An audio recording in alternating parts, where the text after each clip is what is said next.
नमस्कार। प्रादेशिक समाचार के साथ मैं मुग्धा तिवारी। पहले मुख्य समाचार। भारत ने एकीकृत भुगतान इंटरफेस यूपीआई को संयुक्त अरब अमीरात के इंस्टेंट पेमेंट प्लेटफॉर्म आईपीपी से जोड़ने के समझौता ज्ञापन पर हस्ताक्षर किए। प्रधानमंत्री ने कहा, इससे आर्थिक सहयोग बढ़ेगा। लोहरदगा रेलवे स्टेशन में जल्द ही रांची नई दिल्ली राजधानी एक्सप्रेस का होगा ठहराव। सांसद सुदर्शन भगत ने कहा, ट्रेन के ठहराव से क्षेत्र का होगा विकास। बारिश आने के साथ ही राजधानी रांची सहित अन्य जिलों में बढ़ा मच्छरों का आतंक। डेंगू और चिकनगुनिया के बढ़ रहे मरीज। और महिला क्रिकेट में भारत और बांग्लादेश के बीच पहला एक दिवसीय अंतर्राष्ट्रीय मुकाबला ढाका में खेला जा रहा है। और अब समाचार विस्तार से। भारत और संयुक्त अरब अमीरात के बीच कल बैंकिंग और शिक्षा क्षेत्र में 3 महत्वपूर्ण समझौता ज्ञापनों पर हस्ताक्षर किए गए।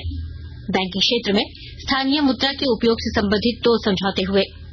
इनमें स्थानीय मुद्राओं के उपयोग को बढ़ावा देना और भुगतान तथा संदेश प्रणालियों को आपस में जोड़ने की सुविधा प्रदान करना है। शिक्षा क्षेत्र में हुए समझौते के अंतर्गत संयुक्त अरब अमीरात में आईआईटी दिल्ली का परिसर खोला जाएगा। प्रधानमंत्री नरेंद्र मोदी और संयुक्त अरब अमीरात के राष्ट्रपति शेख मोहम्मद बिन जायद अल नाहयान के बीच प्रतिनिधि मंडल स्तर की वार्ता और बैठक हुई। इस दौरान व्यापार और निवेश, फिनटेक, ऊर्जा, पर्यावरणीय कार्यवाही, उच्च शिक्षा तथा लोगों के बीच संपर्क सहित व्यापक द्विपक्षीय सहयोग के क्षेत्रों पर विचार विमर्श किया गया। रिजर्व बैंक के गवर्नर शक्तिकांत दास और सेंट्रल बैंक ऑफ यूएई के गवर्नर खालिद मोहम्मद बालमा ने आर्थिक सहयोग और निर्बाध सीमा पार लेन देन को प्रोत्साहन देने के समझौते पर हस्ताक्षर किए। पहला समझौता सीमा पार लेन देन के लिए स्थानीय मुद्राओं, विशेष रूप से भारतीय रुपये और संयुक्त अरब अमीरात के दिरहम के उपयोग को बढ़ावा देने पर केंद्रित है। इससे रुपये और दिरहम के विदेशी मुद्रा बाजार को बढ़ावा मिलेगा। शिक्षा और कौशल विकास मंत्री धर्मेंद्र प्रधान ने कल विश्व युवा कौशल दिवस के अवसर पर कृत्रिम बुद्धिमत्ता पर निःशुल्क ऑनलाइन प्रशिक्षण कार्यक्रम एआई फॉर इंडिया के दूसरे चरण की शुरुआत की। यह कार्यक्रम 9 भारतीय भाषाओं में तैयार किया गया है। श्री प्रधान ने भारतीय भाषाओं में प्रौद्योगिकी पाठ्यक्रमों का आह्वान किया और कहा कि यह प्रौद्योगिकी शिक्षा में भाषा की बाधा को खत्म करने और देश की युवा शक्ति, विशेषकर ग्रामीण क्षेत्रों में भविष्य को सुरक्षित करने की दिशा में एक अच्छी शुरुआत है।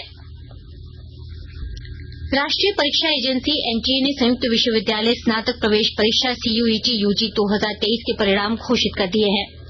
विद्यार्थी अपना परिणाम आधिकारिक वेबसाइट पर देख सकते हैं। विश्वविद्यालय अनुदान आयोग के अध्यक्ष एम जगदीश कुमार ने बताया कि अकाउंटेंसी, जीव विज्ञान, बिजनेस स्टडीज, अर्थशास्त्र, अंग्रेजी, इतिहास और राजनीति विज्ञान जैसे विषयों में 1000 से अधिक विद्यार्थियों ने 100% अंक प्राप्त किए हैं। एजेंसी परीक्षा में भाग लेने वाले 250 विश्वविद्यालयों को प्रवेश परीक्षा के अंकों की सूची उपलब्ध कराएगी। टमाटर की बढ़ती कीमतों के बीच केंद्र सरकार ने दिल्ली, गुरुग्राम, फरीदाबाद, नोएडा, लखनऊ, कानपुर, पटना और मुजफ्फरपुर सहित देश के सभी भागों में 90 रुपए प्रति किलोग्राम की रियायती दर पर टमाटर की बिक्री शुरू की है। इससे उपभोक्ताओं को राहत मिली है। राष्ट्रीय सहकारी उपभोक्ता संघ और राष्ट्रीय कृषि सहकारी विपणन संघ के जरिए रियायती दर पर टमाटर की बिक्री की जा रही है। लोहरदगा रेलवे स्टेशन में जल्द ही रांची नई दिल्ली राजधानी एक्सप्रेस का ठहराव होगा। लोहरदगा रेलवे स्टेशन में प्लेटफॉर्म नंबर 2 और 3 तथा फुट ओवरब्रिज के उद्घाटन के मौके पर रेलवे के वरिष्ठ अधिकारी ने इसकी घोषणा की। मौके पर बताया गया कि लोहरदगा होकर अन्य कई ट्रेनें भी चलाई जाएंगी। इसमें रांची बनारस, रांची मुंबई, रांची जयपुर और रांची लखनऊ के लिए ट्रेन चलाने का प्रस्ताव भेजा गया है, जिसे शीघ्र स्वीकृति मिलेगी। इस अवसर पर लोकसभा सांसद सुदर्शन भगत ने कहा कि लोहरदगा में रांची नई दिल्ली ट्रेन के ठहराव से इस क्षेत्र के विकास की गति तेज होगी। मुझे भी पूरा विश्वास है जल्द से जल्द अगस्त महीने में राजधानी ट्रेन का ठहराव लोहरदगा स्टेशन में निश्चित रूप से होगी, ऐसा मुझे विश्वास है। खास करके यहाँ के कामों की तो गति है, जिस स्पीड से काम हो रहे हैं। लोहरदगा रेलवे स्टेशन में राजधानी एक्सप्रेस सहित अन्य ट्रेनों के ठहराव होने से लोहरदगा के अलावा गुमला, सिमडेगा और लातेहार जिले के लोगों को भी सुविधा होगी।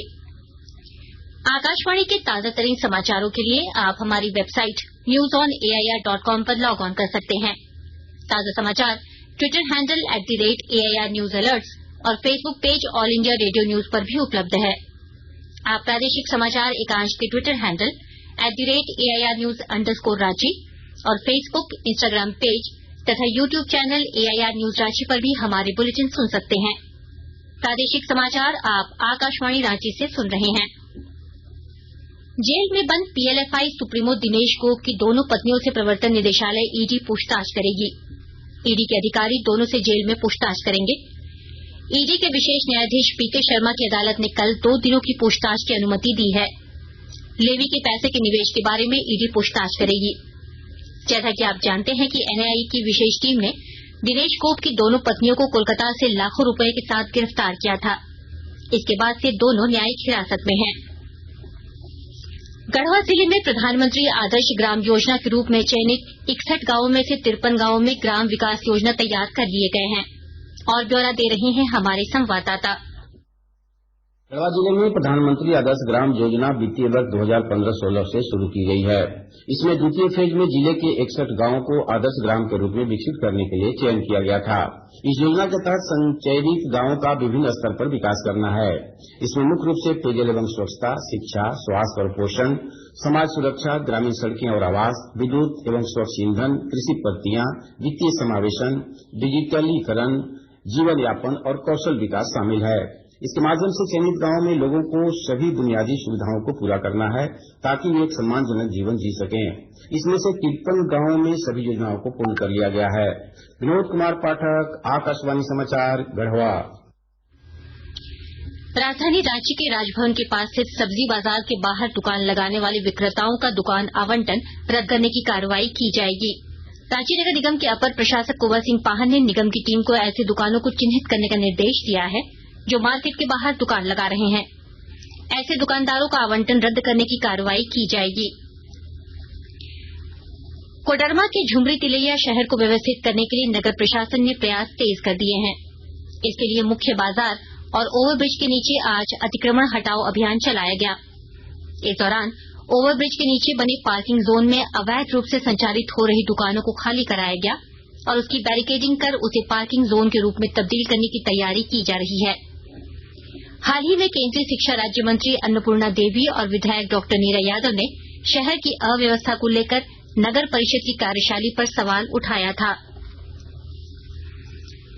कल सावन की दूसरी सोमवारी है। इसको लेकर राज्य भर के शिवालयों में तैयारी की जा रही है। श्रद्धालुओं की भीड़ को देखते हुए राज्य स्थित पहाड़ी मंदिर और अन्य शिवालयों में मंदिर प्रबंधन समिति और प्रशासन की ओर से व्यापक तैयारी की जा रही है। वहीं देवघर स्थित बाबा बैद्यनाथ धाम में कांवरियों का आना जाना जारी है। बारिश आने के साथ ही राजधानी रांची सहित अन्य जिलों में मच्छरों का आतंक बढ़ गया है। इससे डेंगू और चिकुनगुनिया जैसी जानलेवा बीमारियों के मरीज लगातार बढ़ रहे हैं। जमशेदपुर में डेंगू के सबसे अधिक मरीज चिन्हित किए गए हैं। इसके अलावा रांची, पूर्वी सिंहभूम, पलामू, चतरा, सरायकेला, दुमका, गिरिडीह, हजारीबाग, जामताड़ा, खूंटी, रामगढ़, सिमडेगा, देवघर, बोकारो और कोडरमा में भी डेंगू के मरीज मिले हैं। इनमें से कुछ जिलों में चिकुनगुनिया के मरीज भी मिल रहे हैं। राज्य भर में मानसून एक बार फिर से सक्रिय हो गया है। राजधानी रांची सहित राज्य के सभी जिलों में रुक रुक कर बारिश हो रही है। इससे धान की खेती करने वाले किसानों में हर्ष व्याप्त है। किसान अपने खेतों में धान के बिचड़ तैयार करने में जुट गए हैं। वहीं बारिश होने से अधिकतम तापमान में भी गिरावट आई है। इससे मौसम सुहावना हो गया है। महिला क्रिकेट में भारत और बांग्लादेश के बीच पहला एक दिवसीय अंतर्राष्ट्रीय मुकाबला आज ढाका में खेला जा रहा है।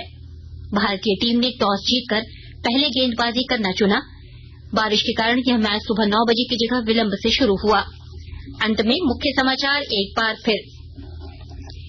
भारत ने एकीकृत भुगतान इंटरफेस यूपीआई को संयुक्त अरब अमीरात के इंस्टेंट पेमेंट प्लेटफॉर्म आईपीपी से जोड़ने के समझौता ज्ञापन पर हस्ताक्षर किए।